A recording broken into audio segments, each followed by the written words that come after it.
Praise the lord. అందరూ ఎలా ఉన్నారు? దేవుని వాక్యం చదవాలని ఎంతో మందికి ఆశ ఉంటుంది, కానీ టైం కుదరట్లేదు కదా.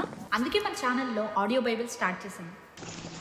చాలా మంది చదువు లేని వాళ్ళు ఉంటారు, చదువు వచ్చి టైం లేని వాళ్ళు కూడా ఉంటారు. ఇలా ఉన్న ప్రతి ఒక్కరికి వాక్యం అందాలన్నదే మా చిన్న ప్రయత్నం.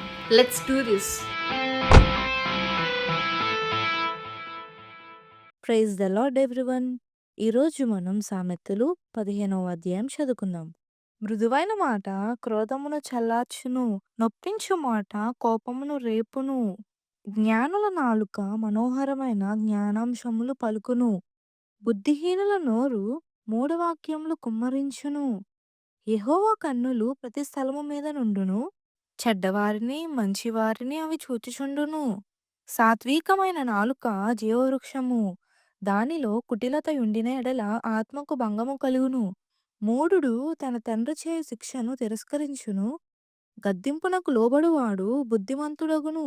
నీతిమంతుని ఇల్లు గొప్ప ధననిధి, భక్తిహీనునికి కలుగు వచ్చుబడి శ్రమకు కారణము. జ్ఞానుల పదవులు తెలివిని వెదజల్లును, బుద్ధిహీనుల మనస్సు స్థిరమైనది కాదు. భక్తిహీనులు అర్పించు బలులు యెహోవాకు హేయములు, యథార్థవంతుల ప్రార్థన ఆయనకు ఆనందకరము.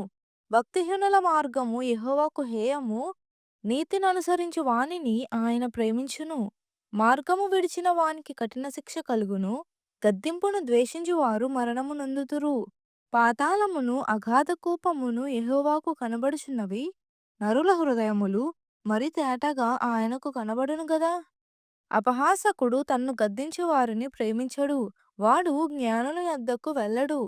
సంతోష హృదయము ముఖమునకు తేటనిచ్చును, మనోదుఃఖము వలన ఆత్మ నలిగిపోవును. బుద్ధిమంతుని మనస్సు జ్ఞానము వెదుకును, బుద్ధిహీనులు మూఢత్వము భుజించెదరు. బాధపడు వాని దినములన్నీ శ్రమకరములు.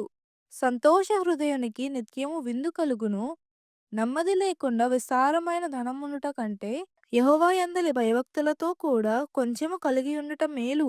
పగవాని ఇంట క్రొవ్వని ఎద్దు మాంసము తినుట కంటే ప్రేమ గల చోట ఆకుకూరల భోజనము తినుట మేలు. కోపోద్రేకియకు వాడు కలహము రేపును, దీర్ఘశాంతుడు వివాదము నణిచివేయును. సోమరి మార్గము ముళ్ళకంచె, యథార్థవంతుల త్రోవ రాజమార్గము. జ్ఞానము గల కుమారుడు తండ్రిని సంతోషపెట్టును, బుద్ధిహీనుడు తన తల్లిని తిరస్కరించును. బుద్ధిలేని వానికి మూఢత సంతోషకరము, వివేకము గలవాడు చక్కగా ప్రవర్తించును. ఆలోచన చెప్పువారు లేని చోట ఉద్దేశములు వ్యర్థమగును, ఆలోచన చెప్పువారు బహుమంది ఉన్న ఎడల ఉద్దేశములు దృఢపడును.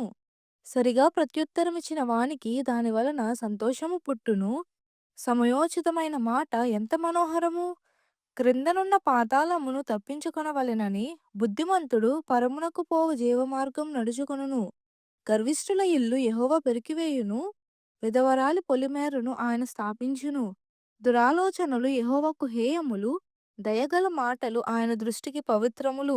లోబి తన ఇంటి వారిని బాధపెట్టును, లంచము అసహ్యించుకొనువాడు బ్రతుకును.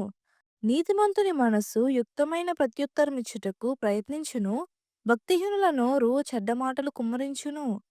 భక్తిహీనులకు యెహోవా దూరస్థుడు, నీతిమంతుల ప్రార్థన ఆయన అంగీకరించును. కన్నుల ప్రకాశము చూచుట హృదయమునకు సంతోషకరము, మంచి సమాచారము ఎముకలకు పుష్టి ఇచ్చును. జీవార్థమైన ఉపదేశమును అంగీకరించు వానికి జ్ఞానుల సహవాసము లభించును. శిక్షనందనొల్లని వాడు తన ప్రాణమును తృణీకరించును. గద్దింపును వినువాడు వివేకి అగును, యెహోవాయందు భయభక్తులు కలిగియుండుట జ్ఞానాభ్యాసమునకు సాధనము. ఘనతకు ముందు వినయముండును. దేవుడే చిన్న వాక్యం దీవించి ఆశీర్వదించునుగాక. ఆమేన్.